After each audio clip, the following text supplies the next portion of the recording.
be available in another format.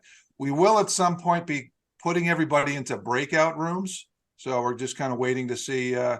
We've got, not including us, we have 11 people, Ed and Lisa. So I'm not sure if you want to do a 6 and a 5 for breakout rooms. Perfect. That's fine. Okay. Yep. So we'll set that up when you're ready for it. And with that, I'm just going to turn it over. And like I said, if you have any questions, pop them in the chat and we'll get them over to Lisa and Ed. So have at it, guys. Thanks, Awesome. Joe. Awesome. Thank you. All right. So Lisa and I are going to be kind of bantering this back and forth as we go to kind of get going. So, but why are we doing this, right? Why are we doing these series? Actually, well, we want to get conversations going, within our networking community on common issues that we all face in our businesses. So that's sort of the backdrop of why we're doing what we're doing. This particular one is a little bit different. So, Lisa, you want to say a little bit about why we're doing the Ideal Clients one? Yeah, so ideal clients, I mean, we'd all love to just work with ideal clients, right? Rather than, just random clients. I think a lot of times when we start our businesses early on, we want to take on whoever's willing to work with us. And we quickly find that that's not always the best solution, right? So the ideal client is someone who fits well with who you are, what your why is, your product fits needs that they have. And you kind of can understand them at a deeper level. And when you do that, it's much more effective for your business. And we all know I'm sure we all have at some point had to fire a client, and because it just becomes too difficult. So kind of focusing on those that would best work with us is really the solution for both sides.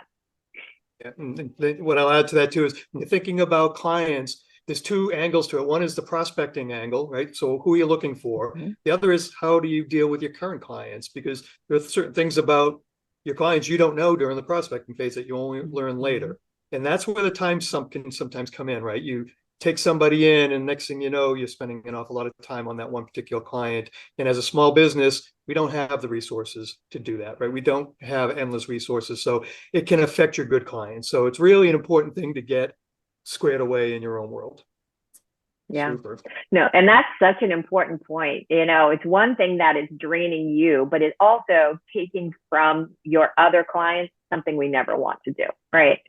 So let's talk about how we're going to do this today. So we're going to spend a little bit of time on the DNA of the ideal client, what things you should be assessing as you're looking for your ideal client. And then we're going to do a couple of deep dives. We're going to deep dive into two of the pieces of the DNA, so you can talk with each other about, kind of pick each other's brain and help you think a little bit more deeply in terms of what that could mean for you and your business. Ed's going to introduce a client scorecard that he put together, which is a really interesting way for those of you who like data and detail. It's a perfect way to assess both your existing and your future clients. And then we'll have a little bit of a debrief at the end and talk about what worked and what you're going to do as a result of our conversation today. What's your best takeaway? As Joe mentioned earlier, if you have questions, please put them in the chat and we'd love to address them as we go, as they're relevant with what we're talking about. So with that, ready to get into the DNA? Here we go. All right. Here we go. All right, so these are some different things that we look at. Ed and I pulled our resources together. What are the things we look at to assess our ideal client? And first of all, the easiest and top level is, who's our primary target? What types of companies, industries, kind of markets best suit your business? So, we can all, as I mentioned earlier, we can be all things to all people. Our message gets diluted and we're not as effective. Or we can say what companies or industries or markets work best for us. So always kind of try to take that time and say, where should I focus my efforts first? And another one, we're going to kind of just pick through this and give a little bit of highlights. Customer location, is it important to your business? That's the first question. Does it matter to you where your clients are? If you have a brick and mortar situation, yeah, it might. If you're virtual and you're doing online vending or an e-commerce, maybe it doesn't matter so much. But really understanding that and then kind of understanding the pros and cons of staying local. Does it make sense for you to really emphasize local in your business, or do you need a broader audience? that changes your behavior, but it's an important box to check as you go through that list. Cool. Right.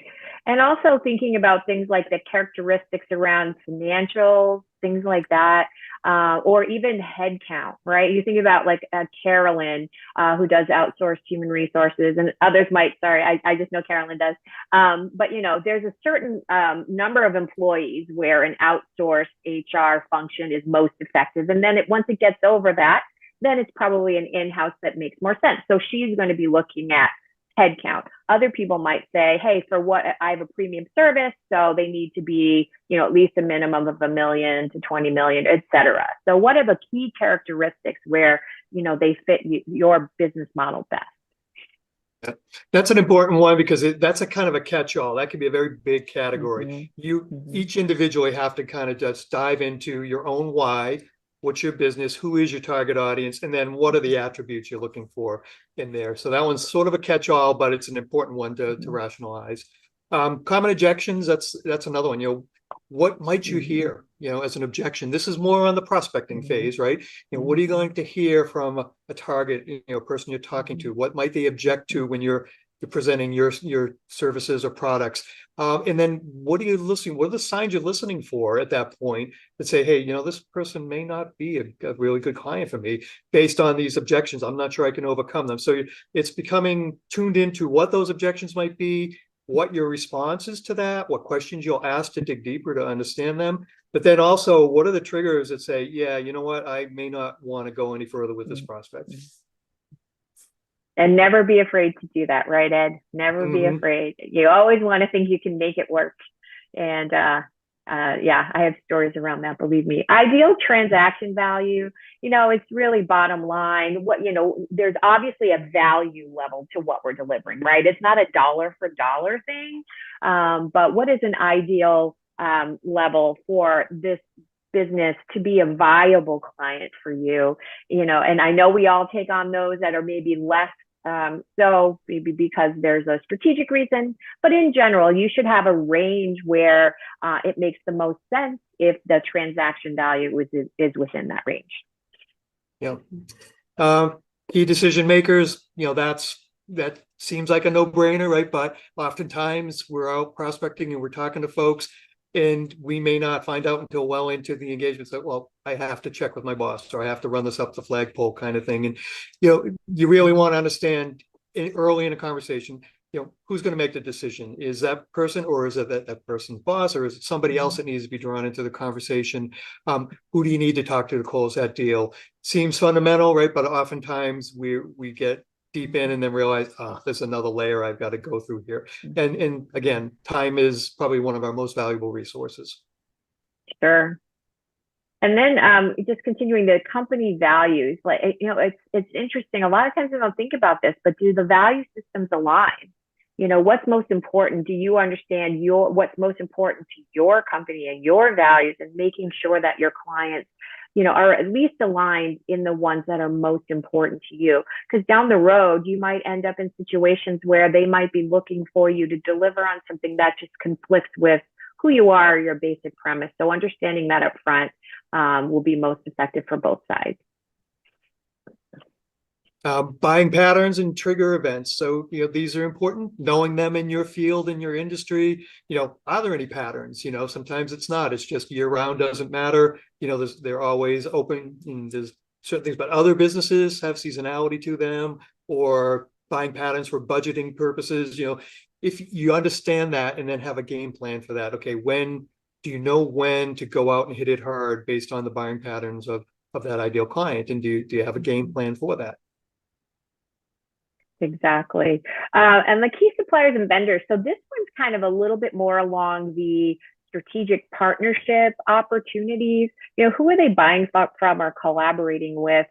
If you can, work together, deliver things together, open up your channels on both sides, the vendor side as well as your own, to kind of service that client. It's a great way to kind of come in with a little bit more in your pocket than if you're just kind of doing it solo. So understanding who they have those relationships with is key. That's an important one. Sometimes you have to work the deal from the inside or from the Mhm. sideways. And, you never know what the best way to get to that client is. And so Yeah. key points there. These next two, we'll do a quick flyover here, but these are the two we're going to go in and have you guys go have some conversation about and dig into your worlds a little bit and get some conversation going. But key challenges and pain points, these are the ones, do you understand, the ecosystem of your ideal client? Do you know exactly what your product or service is solving for your audience, for that ideal client? And that's, again, sounds sort of fundamental, but oftentimes, we don't fully understand that and get aligned. And then once we know what that is, well, we then know what questions to ask. And I think that's an important one as we dig into just really understand that it has to align to your value proposition. All the stuff goes back to that why and understanding it, that if this stuff's not all very cohesive in your mind and in your action plan, then you'll be out there scattering. You'll be kind of shotgun approach to finding clients and things won't stick and you'll get frustrated. And I think we've all have examples of being there. Yeah, no doubt. So we'll talk a little bit more about that in a moment. And time permitting, we're going to do a second breakout on the last one, which is really the marketing key contactor. Where do you find your customers? Where do they shop? What do they read? What kind of groups do they belong to? Are they on social media? If so, what type? You really need to find them where they are. And if it can really slow your process if you don't know very well, what types of things they're reading, as I mentioned, et cetera. If you're going to a generic networking group that doesn't have your ideal client in it, are we spinning our wheels? So making sure we're going to the right places and meeting them where they are. So hopefully we'll get to that one because that's also an interesting one to talk about. So these are some DNA items. You guys might have others that you have used as you assess your clients. Love to hear you. If you do, throw them in the chat and we can definitely talk about those at the end as well. But for now, those are some key ones that Ed and I, both combined our thinking and we are both looking at as we're coaching our clients. So now let's go into a breakout. So Ed, do you want to introduce the first one? Oh, thank you, Lisa. All right. So the idea behind this one is we want to get you guys talking. We want to get you guys sharing ideas with each other, kind of kicking this thing around in a classic roundtable format. And when you're in there for this one, think about the importance of understanding the challenges of that ideal client. What are they facing? And then think about the importance of knowing how to solve those and what questions to ask. So the idea is, let's get in the breakout rooms. I'd like one person to kind of volunteer as the reporter, if you will, so that when we come back in, you can give in the debrief, you can give a little bit of a summary of the conversation you had. But in your rooms, think about your own business and talk about and share kind of what your top challenge that you solve for your clients are. And, what questions do you ask? How do you get to that? And in the tactics you use. This is a great opportunity to kind of share techniques and ideas of how to get to that point, how to find the pain, and then how to address that, and how do you mine that out, knowing that. And then even before that, talk about, well, how did I figure out what my pain points are and for my clients, my business, how did I get there? So it's an opportunity to just share your experiences and kick some ideas around, and then come back and then we'll mash them all together in the debrief session and see what we all came up with. So at this point, we'll do that. We're going to give about 10 minutes in the breakout to do that, and then we'll pull you back to the main room. But if one person could do that, Lisa and I will break out as well and be in the room so we can kind of help as needed. So let's go do that. Do I need to assign you guys to groups, or are you going to bounce from group to group? Just put me and Lisa in one of the groups, and then it doesn't matter which one. So that gives us a total of 15. So there'll be 3 groups of 5. So let me do that, and bear with me, folks. This is my first Joe's learning a new skill. Live. That's right. He did great in the dry run the other day. So we have faith in you, Joe. Yeah. Okay, so hold on here, guys. Let's see. We're gonna move room 2. Actually, I've got to recreate all this. So let's do 3. Assign manually. Recreate. Okay. Joe, feel free to pop into that third one. yourself. I will do that. So I'll just make sure I don't put you in. So for those of you who are going, goodbye. And, let's see, Carolyn, Deb, yeah. Ed, Gail, and Herb. And then room 3 is Kathy, Lisa, Lori, Mike. Okay. Send us off and hope we all come back. So I'm sending you off. Okay, guys. Bye-bye. Bon voyage. all right. Okay. Should that have worked?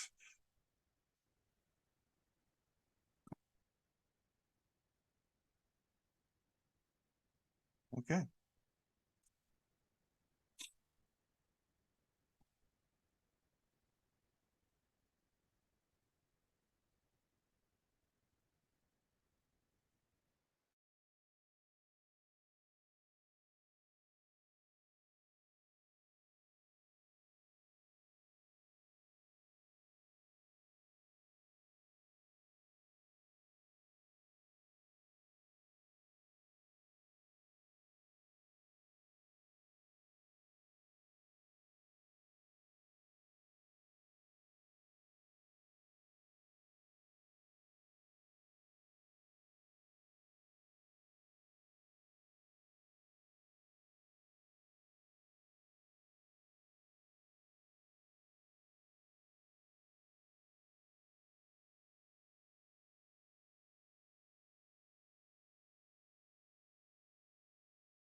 They're all having a good time in their other room. Ed, you're muted. Right. Yeah, we had come back on mute. It looks like we all got the memo, but they didn't figure that one out. So let's see Well, if I was just going to comment one thing since we still have our smaller group together. You know, one of the key things I heard from a couple of you is, you know, finding the right person to connect with is the biggest challenge. And I'm sure you're doing this. This isn't rocket science or a new idea, but I find the best thing I can do is just network, talk to as many people as I can. And every time you find that right person, or even if they're not the right person, ask them who else they can refer you to, even just for informational purposes. So there's no pressure so to find Carolyn, you at that you're next. doing a wonderful job of jumping to breakout room 2, because that's exactly the topic in Perfect. breakout room 2. So it's a perfect segue. It will be the perfect segue. If we could get our group back together. Did I mention I'm psychic? Well, we've noted that now. Yes. You are. Yeah, and it's funny. I just did a networking event last Thursday in Warwick, Rhode Island. I've just really started to market and network myself. I've been lucky enough that all of my business thus far has come from referrals. So I am really very grateful for that. But yeah, the marketing thing, I went to this, it was called Summit Business Expo in Warwick. And it was their first, it's Summit, no, Stellar Marketing something is the business. A woman named Erica Secoshia and her sister own it. I was so impressed. It was their first kind of business summit. And it was from like 8:30 in the morning till 5. It was so education focused. My point being that not all, and anyway, and I know, Deb, to give a shout out to you, I love that about your group, that you always have an educational component. And it's really a great way to go, I think. So Joe, I see you back. Joe, the timer didn't run out. Okay, yeah, no, I noticed that. You want me to close the rooms? Yeah, close the rooms. Yeah, we saw that, and we a group left together because I noticed that we went past the 10 minutes. Okay. So something on the timer didn't fly there. So let's pull them all back in. Okay. When you do that, they may get their countdown. They may get a 1 minute. They are going to get a countdown, so they'll Yeah. be back shortly. You So how thought did you were getting everybody's this room to session yourself. go? We had a great session. Well, if you're in it, Deb, along with Carolyn, I'm sure it was. I'm not familiar with Gail and Herb as much, but Yeah. We had Ed. know- We had the best one. Yeah. Yeah, everybody jumped right in and shared their story, which is the best part. These things only work if everybody wants to talk, and everybody here, no shy people in this group, which is great. Well, we are selling, aren't we?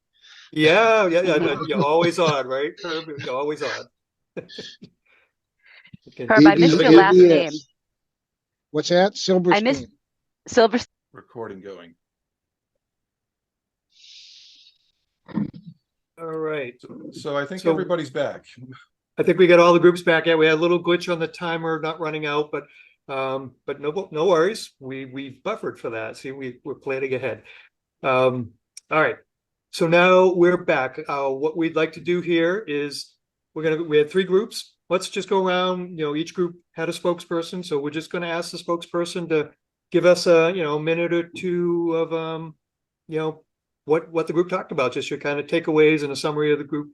And that'll give us an opportunity to kind of share some thoughts. And based on, we'll see how this conversation goes. If we want to keep digging in here for a while, we'll stay here and we'll forego the second breakout. Or if we get a quick summary and you guys like that, we'll jump in and do the second breakout. So we'll kind of free flow with that. So with that, what I would say, Lisa, why don't we go to, I know unless it's trouble going back and forth, but why don't we go to gallery view during the debrief? What are you saying? How am I? So Am I stop your, supposed to send it? yeah. Oh, I'm stop not your sharing. share. My screen sharing is paused. What are you seeing? Oh, I'm seeing Lisa is started sharing her screen. That may be an artifact. Okay, there. We're back. Yep. All right. So why don't we do that? I think we've got everybody on the main gallery screen. So let's go around each group. I know from the group I was in, Gail was the spokesperson. So Gail, we'll start with you to get us going, and then we'll jump into the other two groups. So to give us a quick overview of the conversation. Sure. I'll try to keep it quick. I can go on. We had a great, really great session, and I'm going to start. We had 4 of us spoke, and Ed did a great job facilitating. Deb Honor is the director with Bank W Staffing. She's been there 4 months, so fairly new. So really loving it, but definitely finding some challenges. What she does is she finds the right staffing for large companies. And so finding the key contacts in a large organization is very challenging.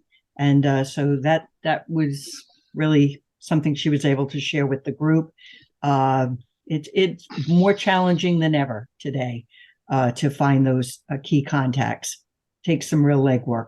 And the second person who spoke was Carolyn Ross. She is an independent HR consultant. She likes to say, transform your business through your people. The pain point for her, she really focuses on small and medium-sized businesses that may not know, but they need HR representation and really educating them on what that is and how it's going to benefit their business. She's a bit of a jack of all trades. So she has a wonderful visual that she uses with clients called the pyramid. I'd love to see it. That really prompts some great questions like, who does your payroll? Where are you with training your staff? Where are you with a handbook? How about employee retention? Many times her clients are in the basic stage of their business. And so education is a really key way for her to work with these businesses. And then we heard from Herb Silberstein. And Herb is many, many years in the printing industry, all kinds of printing. He is based in Andover. And his key point was he's been in this business a long time, really deep well of experience. But there are new rules to this game that he is finding. It's definitely a different world out there. And finding key contacts can be really anyone in a target company. So again, a very different marketing marketplace. So his focus is on getting organizational clarity early on and then finding those key contacts. And as for myself, my name is Gail Hanrahan. I have a small coaching business. I'm based in Rhode Island, but my clients are all over thanks to the magic of Zoom. And I'm struggling, and not struggling. I'm enjoying trying to figure out my target audience.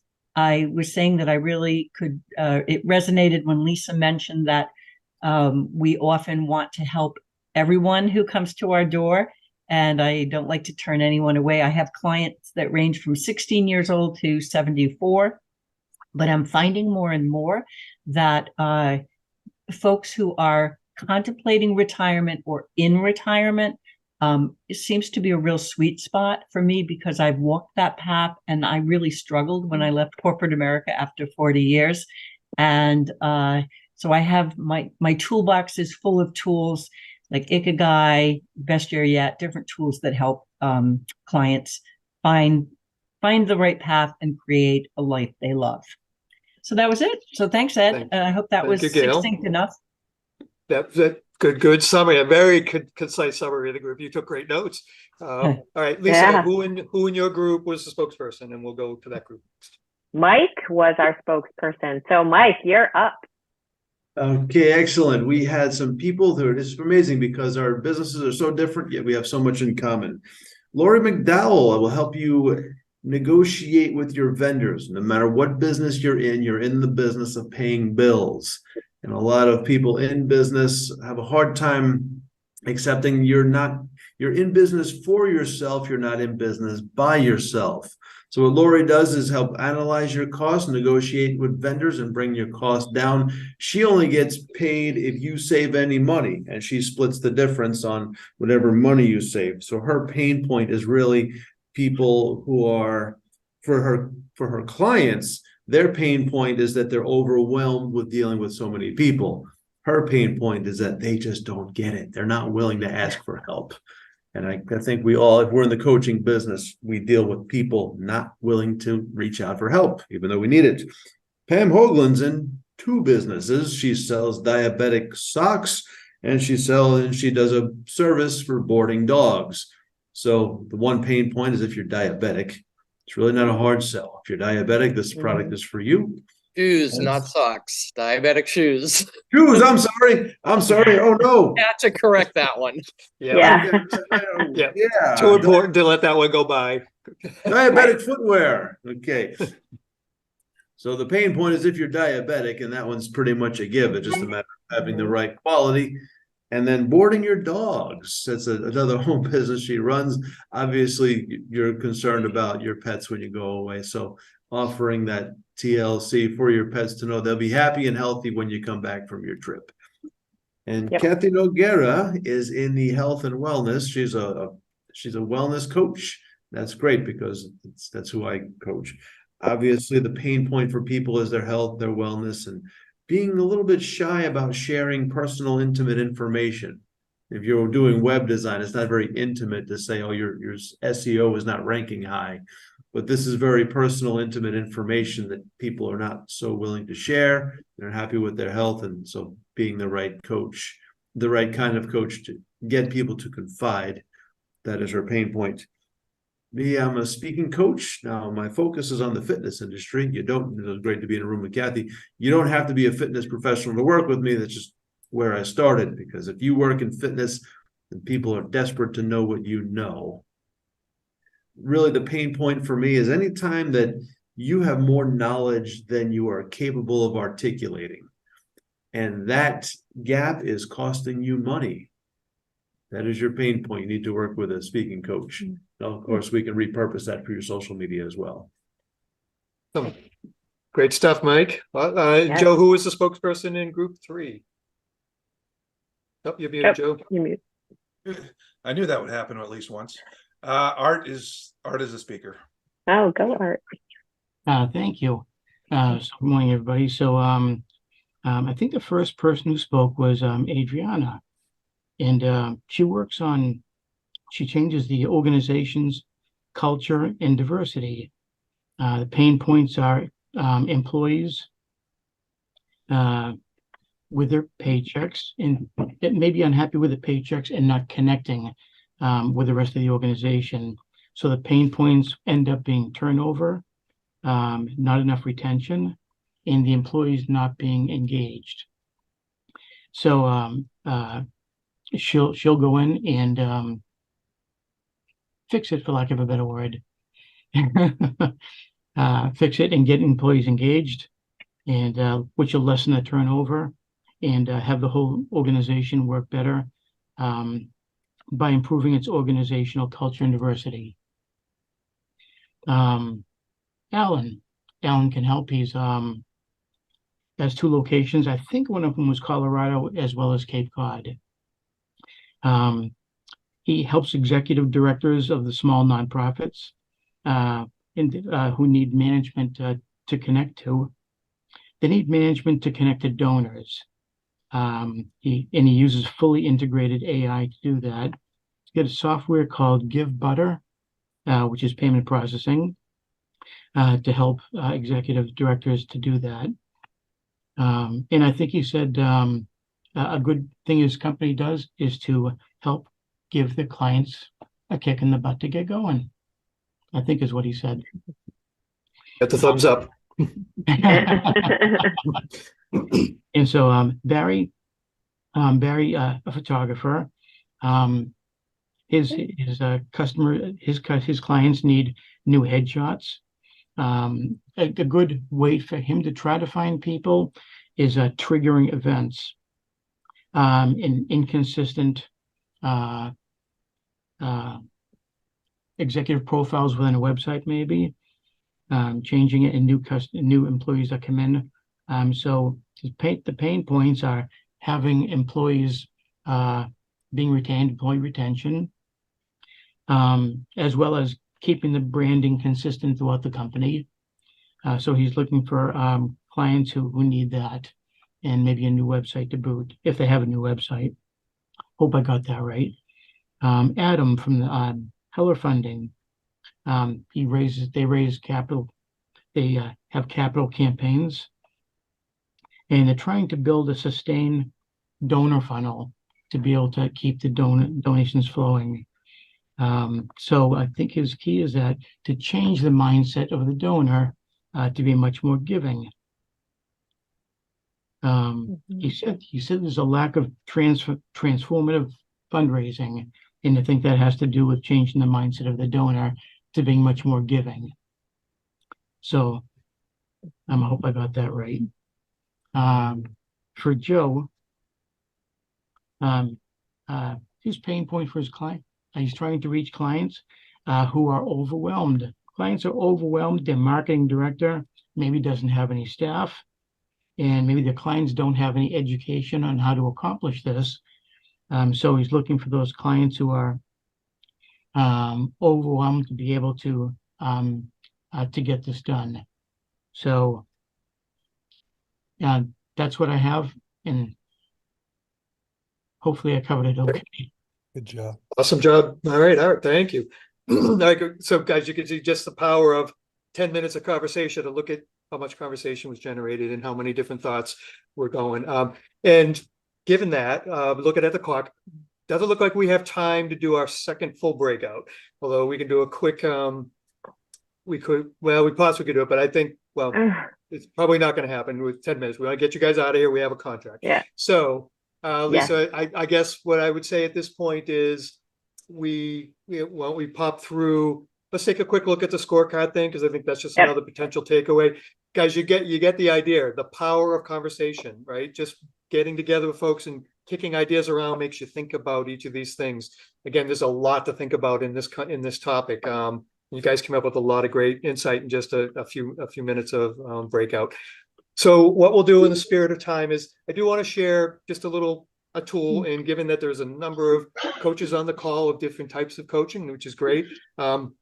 This might be a little tool that you can work in with your clients, and then anybody in business. It's a tool that we could certainly apply. So Lisa, right now it says you're trying to share, but nothing. Yeah, it keeps telling me that my sharing is paused, and when I try to resume it, it doesn't do anything. I'm so sorry. I don't know. Do you think you could share yours, Ed? I can. I'll just pivot here. Sorry, real guys. quick. I don't know what it did. I've never had this happen to me before. All right. So I'm going to share. You cannot start screen sharing while the other participant is. So you need to stop sharing, or Joe, you need to pull it back, one or the other, and then I'll share. All right. So I do have the ability to share now. So, all right. Okay. So there what I'm showing, go. Thank you. Okay. Guys, this is just a real simple little model, not rocket science at all, but what it does is it brings some clarity perhaps in your world, especially if you have a large customer base currently or a moderate sized one, and in your head you're kind of going, all right, well, I know these companies, you have a good, bad, or indifferent kind of feeling towards them. Sometimes some objective evidence, based on your own objectivity is an important filter. So what I use here, a number of my clients, it works for some folks who like data, others it does not. Simple, what I do with this model is I put down the most important attributes that I believe are for a client, based on the person's business. And, the ones that are the highest or the most important, I give them a higher weighting. So you'll notice that, this particular example talks about the attributes that are the most heavily weighted for this particular person's business. And then in the middle, if they're kind of, these are important attributes, but okay, I'm going to score them a little lower. And then there's the ones on the right, they're kind of, they're still there, but they don't weigh as heavily.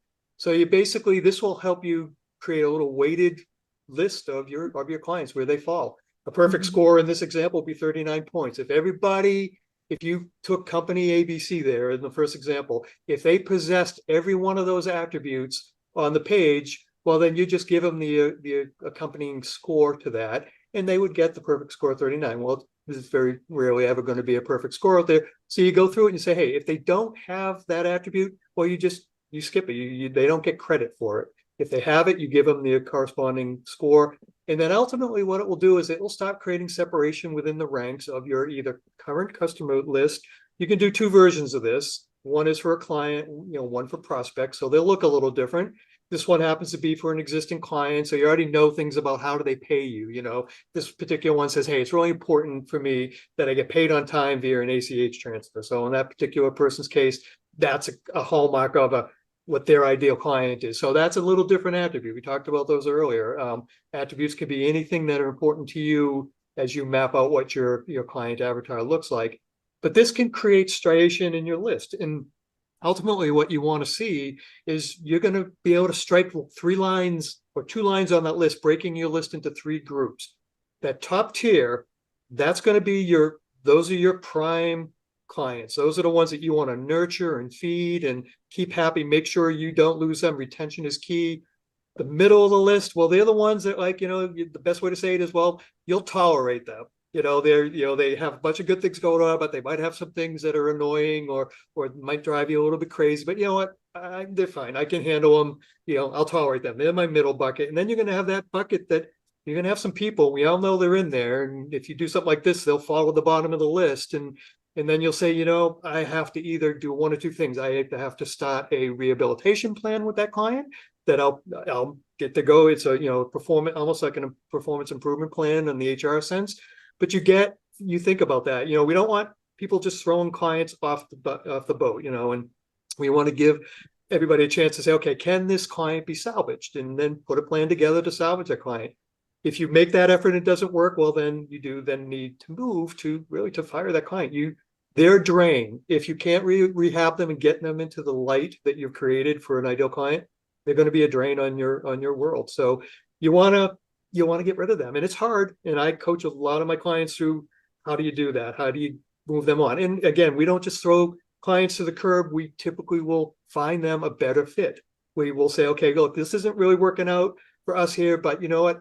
I think you'd be a great fit for this person or that person. I'd like to make an introduction to you. So you can do that without sort of burning the bridge or coming across as, hey, that mean person who cut me out. And you never want that to get spread around, even if the person's deserving of it in your mind. You still want to sort of leave, tactfully. So there's just ways to do that gracefully and tactfully to get out and move that person to a better fit. But you need to move them off your roster. So here's a simple way. It's like I said, it's a simple thing you throw together in Excel, and I can share it with you if anybody's interested in it, but you can create one of these things in about 10 minutes, frankly, if you have any Excel skills.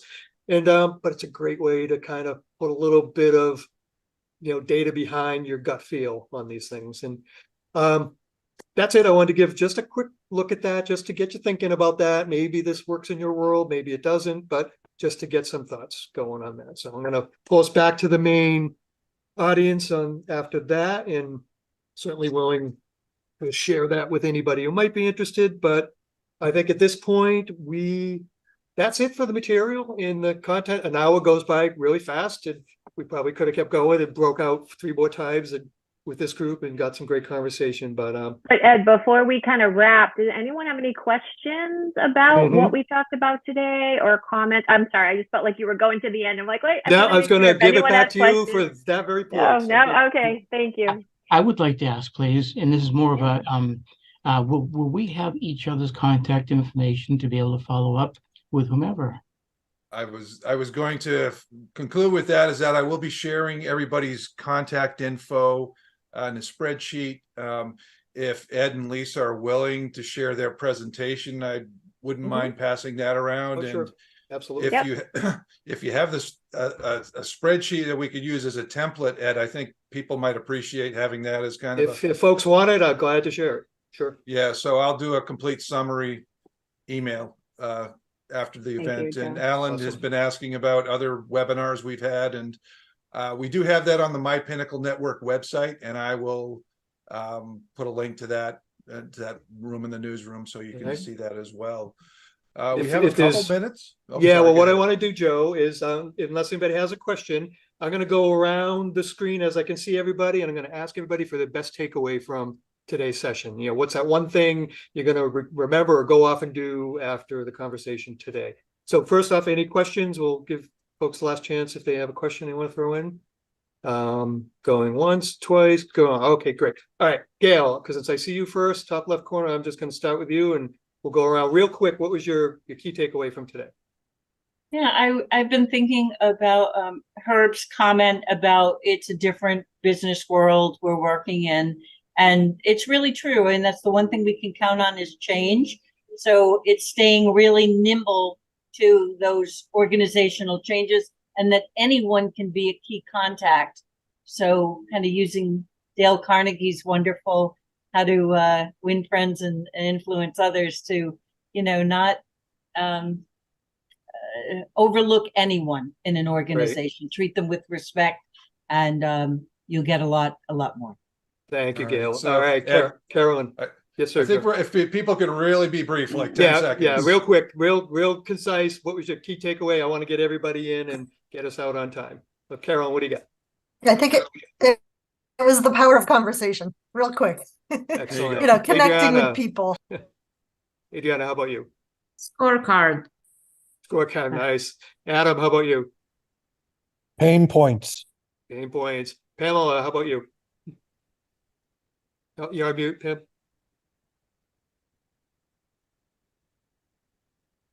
Still on mute.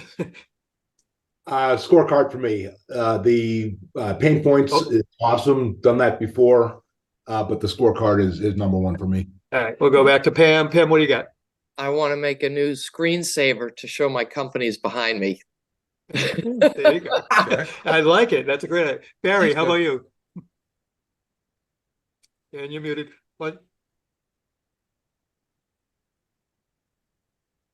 Sorry about that. Continue to be a solution provider. Nice. And Mike, how about you? A variety of businesses have very similar issues. Right. All right. How about you?